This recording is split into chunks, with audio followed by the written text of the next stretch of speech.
All right, you made it. Congratulations again. তুমি finally Erasmus Mundus scholarship পেয়ে গেছো। তোমার সেলিব্রেট করার সময় এখন। আই হোপ তুমি অলরেডি অনেক সেলিব্রেশন করে ফেলছো, বাট এখন যে কাজগুলো করতে হবে বা এখন যে জিনিসগুলো তোমাকে করতে হবে এগুলো আমি এক এক করে বলবো। এগুলো বেশ ক্রিটিক্যাল, তোমাকে খুব মনোযোগ সহকারে শুনতে হবে, প্লাস স্টেপ বাই স্টেপ যে জিনিসগুলো আমি দেখাবো এগুলো তুমি স্টেপ বাই স্টেপ গেলেও হবে। So first thing first, accept the offer letter. Erasmus Mundus থেকে বা প্রোগ্রাম থেকে তোমাকে অবশ্যই একটা অফার লেটার পাঠিয়েছে। তো তুমি যেটা করবা, অফার লেটারটা সবার আগে তোমার প্রথম যে কাজ, তুমি চিল করো, যাই করো, অফার লেটারটা অ্যাকসেপ্ট করে এরপরে তুমি যা খুশি করো। সো তারা হয়তো বা তোমাকে একটা লিঙ্ক দিবে ইমেইলে, অথবা তোমাকে একটা ডকুমেন্টস দিবে, বলবে যে এই ডকুমেন্টসটা তুমি সিগনেচার করে তুমি আমাদেরকে ফেরত পাঠাও। অথবা তারা তোমাকে একটা পোর্টালে লিঙ্ক দিবে, সেখানে যে হয়তো বা তোমাকে ডিজিটালি সিগনেচার করতে হবে, কিছু একটা টিক দিতে হবে যে তুমি ওদের জিনিসগুলো তুমি অ্যাকসেপ্ট করেছো, বা তুমি ওদের জিনিসগুলো তুমি পড়েছো, ভালো মতো পড়ে তুমি হচ্ছে ওগুলো এরকম বক্সে টিক দিয়ে দেন হচ্ছে তুমি ওখানে কনফার্ম করবা, প্লাস তোমার ডিজিটাল সিগনেচার দিয়ে সাবমিট করে দিবা। এরকম হতে পারে, এটা প্রোগ্রাম ওয়াইজ ভ্যারি করা আসলে। তো তোমার প্রোগ্রাম থেকে তোমাকে কিভাবে অফার লেটার অ্যাকসেপ্ট করতে বলবে তারা তোমাকে ইমেইলে জানিয়ে দিবে। তো তুমি যেটা করবা, ফার্স্টলি তুমি হচ্ছে ওই অফার লেটারটা অ্যাকসেপ্ট করে ফেলবা, অবভিয়াসলি তুমি যদি পড়তে আসতে চাও আসলে।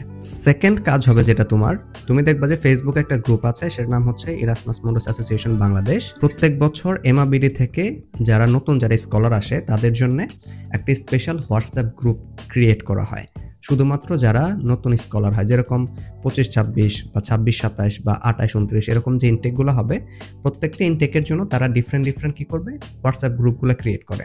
সো আমাদের বেলায়, আমাদের সময় আমরাও পেয়েছি এরকম, তোমাদের বেলায় তোমরাও পাবে একটা এরকম ফেসবুক গ্রুপ। সেই গ্রুপের লিঙ্ক দেখবা যে তোমাকে হচ্ছে ওই ফেসবুক গ্রুপে শেয়ার করে দিবে কোনো অ্যাডমিন, ওই লিঙ্কে বা হচ্ছে একটা গুগল ফর্ম দেবে, সেখানে তোমার অফার লেটারটা দিয়ে সাবমিট করে দিবা। দেন একটা ফ্রি ইমেইলে হয়তোবা তোমাকে ওই স্পেশাল যে সিক্রেট হোয়াটসঅ্যাপ গ্রুপটা আছে সেটা লিঙ্ক হয়তোবা তোমাকে দিয়ে দিবে। তো তুমি ওই লিঙ্কে ক্লিক করে তুমি জয়েন হয়ে যাবে হোয়াটসঅ্যাপ গ্রুপে।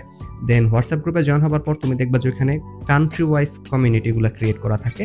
তুমি চাইলে তুমি যে কান্ট্রিতে যাবা ফার্স্ট ইয়ারে, তোমার যে কান্ট্রির ভিসা দরকার বা এরকম কিছু, তুমি ওইখানে যে সেখানে তুমি হেল্প সিক করতে পারো তোমার সিনিয়রদের কাছে, কারণ ওখানে অলরেডি এমআবিডির মেম্বাররা থাকে, প্লাস যারা হচ্ছে এই বছর স্কলারশিপ পাচ্ছে তারা ওইখানে থাকে। তোমার সিনিয়ররাও থাকতেছে ওইখানে, তোমরাও থাকতেছো ওইখানে। তো তুমি যেটা করতে পারো, ওইখানে তুমি হেল্প সিক করতে পারো যে কোনো জিনিসের জন্য, তারা তোমাকে অবশ্যই ওইখানে হেল্প করবে।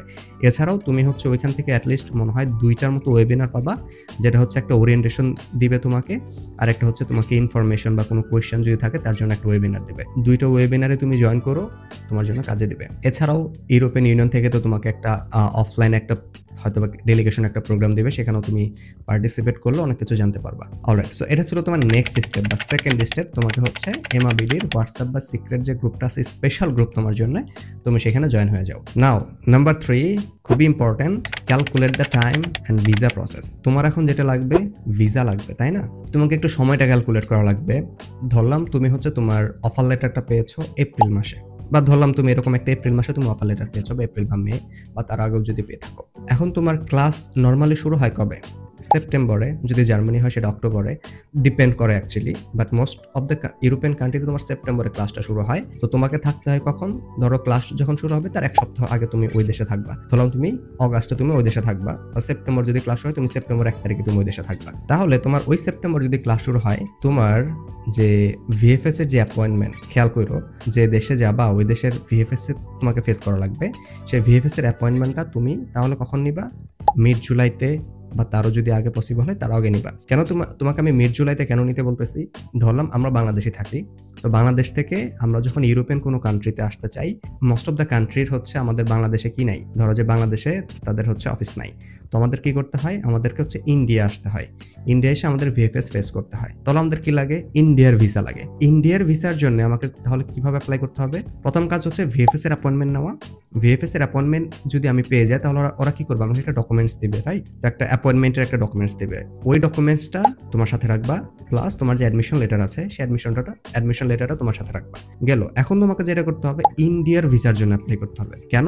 কারণ তোমার ইন্ডিয়া আসতে হবে, মানে যদি তোমাকে আসতে হয়, যাদের আসতে হবে না তাদের হয়তো বা ডিফারেন্ট কেস, বাট যদি তোমাকে আসতে হয় তাহলে তোমাকে ইন্ডিয়ার ভিসার জন্য অ্যাপ্লাই করতে হবে। অ্যান্ড ইন্ডিয়ার ভিসা কেন আমি তোমাকে বলতেছি আগে নিতে, ধরলাম বাই এনি চান্স, মানে হচ্ছে আমি কেন বলেছি যে ওই ভিএফএস এর অ্যাপয়েন্টমেন্টটা তুমি জুলাইয়ের দিকে নাও, কারণ যেন তোমার হাতে অ্যাটলিস্ট একবার যদি তোমার ইন্ডিয়ার ভিসা রিজেক্টেড হয়ে যায়, যেন তুমি আরেকবার অ্যাপ্লাই করে নতুন করে নিতে পারো, এই সময়টা যেন তোমার কাছে থাকে। এই জন্য আমি বললাম তুমি মিড জুলাইয়ের দিকে হচ্ছে তুমি ভিএফএস অ্যাপয়েন্টমেন্ট নিতে পারো আর কি। তাহলে তোমার কি হলো, ইন্ডিয়া ভিসার জন্য অ্যাপ্লাই করলা, ইন্ডিয়ার ভিসা অ্যাপ্লাই করবা, কি কি ডকুমেন্টস লাগবে আমি হচ্ছে এখানে একটা ছবি দিয়ে দিতেছি যে এই ডকুমেন্টসগুলো তোমাকে লাগবে। তুমি তো ডাবল এন্ট্রি ভিসার জন্য অ্যাপ্লাই করবা, তাহলে তুমি যখন ট্যুরিস্ট ভিসার জন্য যা যা জিনিসগুলো লাগে সেই জিনিস প্লাস তোমার আরো দুইটা জিনিস এক্সট্রা লাগবে। এক হচ্ছে তোমার অ্যাডমিশন লেটারটা, দুই হচ্ছে তোমার ভিএফএস এর অ্যাপয়েন্টমেন্টটা। এই দুইটা জিনিস এক্সট্রা দিয়ে তুমি হচ্ছে ডাবল এন্ট্রি ভিসার জন্য অ্যাপ্লাই করে ফেলবা। তাহলে তুমি ইন্ডিয়ার ভিসার জন্য অ্যাপ্লাই করেছো, তুমি হচ্ছে ভিএফএস এর অ্যাপয়েন্টমেন্টও পেয়ে গিয়েছো। মানে আগে তুমি ভিএফএস এর অ্যাপয়েন্টমেন্ট পেয়েছো, তারপর তুমি ইন্ডিয়ার ভিসার জন্য অ্যাপ্লাই করেছো। সো ইন্ডিয়ার ভিসা তুমি ধরলাম পেয়ে গেছো, মোটামুটি 5-7 দিনের ভেতরে ধরলাম তুমি পেয়ে গেছো ইন্ডিয়ার ভিসা। তুমি কি করবা, ইন্ডিয়ার প্লেনের টিকিট কেটে ফেলবা। তোমাকে হচ্ছে, তুমি তো জানো তোমার কবে ভিএফএস ফেস করতে হবে, তাই না? তাহলে হয়তো তোমাকে দিল্লি আসতে হবে। তুমি যখন দিল্লি আসবা, দিল্লি আসলা প্লেনে করে বা এনিহাউ আসলা, এসে তুমি হচ্ছে ওইখানে এক রাত তোমাকে হয়তো বা এক রাত না 2-3 রাত তোমাকে হোটেলে থাকতে হবে। 2-3 রাত বললাম কারণ ধরো তুমি দিল্লি আসলে যেহেতু একটু ঘুরেও গেলা, তুমি হচ্ছে ভিএফএস ফেস করলা, আবার হচ্ছে বাংলাদেশে রিটার্ন করলা। ওখানে হচ্ছে এটা ডিপেন্ড করে কান্ট্রি ওয়াইজ। আসলে তুমি হয়তো ওইখানে ধরলাম তোমার আরপি কার্ড দিবে, রেসিডেন্স পারমিট কার্ড দিবে, সেই কার্ডটা বাংলাদেশে হচ্ছে তারা কুরিয়ার করে পাঠিয়ে দিবে। তুমি হয়তো ওখানে কুরিয়ার ফিসটা দিয়ে আসলাম ভিএফএস এ। তো এর কিছুদিন পরে তুমি কি পাবা, তোমার হাতে তোমার আরপি কার্ডটা বাংলাদেশে যে ভিএফএস গ্লোবাল আছে সেখান থেকে তুমি সেটা কালেক্ট করতে পারবা।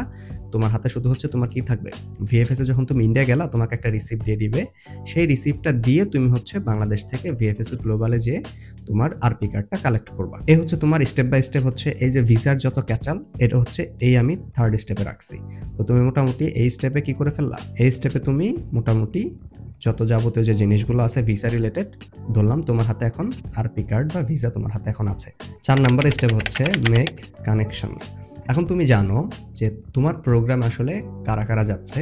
তুমি অলরেডি হচ্ছে ফেসবুকের ওই গ্রুপটাতে জয়েন হয়েছো, ওখানে তুমি জানো যে তোমার প্রোগ্রামে হয়তোবা তুমি সহ আরেকজন বা 2জন হতে পারে ম্যাক্স বাংলাদেশ থেকে সেম প্রোগ্রামে পড়তে যাচ্ছ, বা সেম কান্ট্রিতে যাচ্ছ, বা সেম ইউনিভার্সিটিতে যাচ্ছ। তোমাদের মোবিলিটি হয়তোবা একই ইউনিভার্সিটিতে বা ডিফারেন্ট প্রোগ্রাম হতে পারে। তাহলে তোমরা যখন ওই ইউনিভার্সিটিতে আসতেছো, তোমরা নিজেদের সাথে কানেকশন বিল্ড করে ফেলো, একসাথে দেখা করো, চা খাও, এরপরে কি করো, হয়তো ফেসবুকে কানেকশন হয়ে যাও। মোট কথা তোমরা নিজেদের মধ্যে কানেকশনগুলো বিল্ড করা ট্রাই করো, কারা কারা কোন দেশে যাচ্ছে, কোথায় যাচ্ছে, পরিচয় হও। Number 5, by plane ticket. তুমি যে দেশে আসতেছো ইউরোপের, তুমি হচ্ছে ওই দেশে প্লেন টিকিটটা কেটে ফেলো।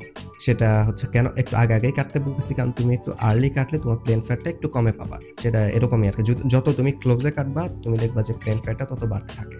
তো তুমি একটু আর্লি যদি কাটতে পারো তাহলে হয়তো বা কিছু টাকা সেভ হবে। তো তুমি প্লেনের টিকিটটা কেটে ফেলো যত সম্ভব দ্রুত possible. Number 6, make a shopping list. তুমি যে দেশে আসবা সেই দেশের প্রয়োজনীয় কি কি জিনিস তুমি বাংলাদেশ থেকে আনতে পারবা সেগুলো একটা লিস্ট করে ফেলো, এন্ড দেন ওই লিস্ট ধরে ধরে তুমি এখন থেকে শপিং করা শুরু করে দাও। সে হতে পারে তুমি হয়তোবা যে দেশে আসবা সেখানে হয়তোবা -ডিগ্রি, তুমি চাইলে একটা জ্যাকেট নিয়ে আসতে পারো। অথবা তুমি ধরো যে বাংলাদেশে যে তুমি যে খাবারগুলো খাও সেখানে হয়তো তুমি যে স্পাইসগুলো ইউজ করো সেই স্পাইসগুলো হয়তোবা তুমি এখানে পাবা না। তোমার হয়তো বাসার যে খাবারের যে টেস্ট, ওই টেস্ট শুধুমাত্র তোমার ওই স্পাইসগুলোতে আসে। তাহলে তুমি হয়তো ওই ডিফারেন্ট যে স্পাইসগুলো আছে সেগুলো তুমি এখন থেকেই কিনে প্যাকেট করা শুরু করতে পারো বা প্রসেসিং করা শুরু করতে পারো। অথবা যে আদার যে জিনিসগুলো লাগে, ধরলাম সে একটা সিম্পল তোমার একটা ইন্টারনেট রাউটার লাগতে পারে, তোমার হচ্ছে একটা মাল্টিপ্লাগ লাগতে পারে, তোমার একটা আমব্রেলা লাগতে পারে, সো অন। তো এই জিনিসগুলো তুমি কিনে ফেলা শুরু করে দিতে পারো। দেন হচ্ছে তুমি তোমার লাগেজ গুছানো শুরু করতে পারো আসলে আস্তে আস্তে। কারণ এই শপিং জিনিসটা বেশ কয়েকদিন লাগে, আসলে সময় লাগে, কারণ একসাথে তো এতগুলো জিনিস কেনা যায় না বা একই দোকানে তো এত জিনিস থাকে না।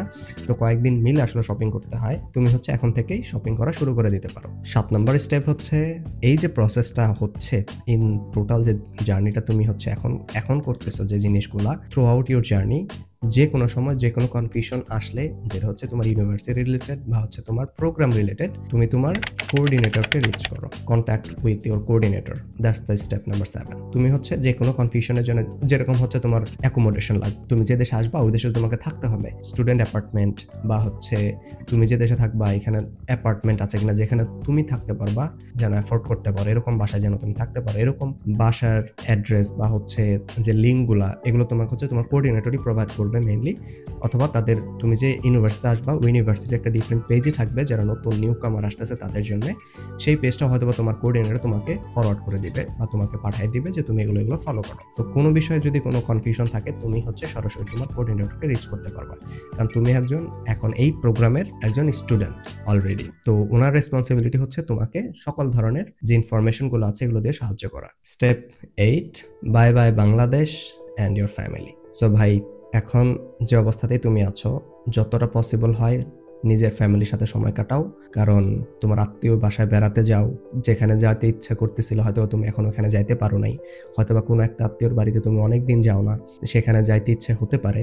তো তোমার এখনই যত যে জিনিসগুলো আছে যেখানে যেখানে ঘুরতে যাওয়ার ইচ্ছা বা যেসব আত্মীয় বাড়িতে দেখা করার ইচ্ছা তুমি এখনই দেখা করে ফেলো, কারণ এই যে সময়টা তুমি হচ্ছে যখন একবার মানে বাসা থেকে বের হবা এই জিনিসটা না খুবই টাফ হবে। তুমি হচ্ছে আবার নতুন করে মানে ইচ্ছা করলে তুমি হচ্ছে এখন যেরকম বাংলাদেশ থাকা অবস্থা ইচ্ছা করলে হয়তো বা বাইক নিয়ে অথবা গাড়ি নিয়ে অথবা বাসে করে তুমি তোমার ফ্যামিলি অন্য যে কোনো ধর আপার বাসায় বা ভাইয়ের বাসায় তুমি চলে যেতে পারতেছো, বাট যখন তুমি একবার বাসা থেকে মুভ করে অন্য একটা দেশে চলে আসবে এই জিনিসটা অনেকটাই কঠিন হয়ে যাবে বা ডিফিকাল্ট হয়ে যাবে, বাংলাদেশে থাকার মতো অতটা সহজ হবে না। যতটুকু সময় আছে যতটা পারো নিজের ফ্যামিলিকে সময় দাও, পরিবারের সাথে সময় কাটাও, বাপ মাকে সময় দাও, বাসায় যেয়ে থাকো। যদি জব কুইট করার মতো সিচুয়েশন থাকে জব কুইট করে দাও, নিজের ফ্যামিলিকে সময় দাও। অ্যান্ড ফাইনালি যখন সময় চলে আসবে, যখন তোমাকে সি আউট করতে আসবে সবাই, তবে সবার সাথে পারলে একবার হাগ করে সবাইকে জড়ায় ধরে ভালো মতো বিদায় জানিয়ে তারপরে প্লেনে চড়ে ইউরোপে চলে আসো।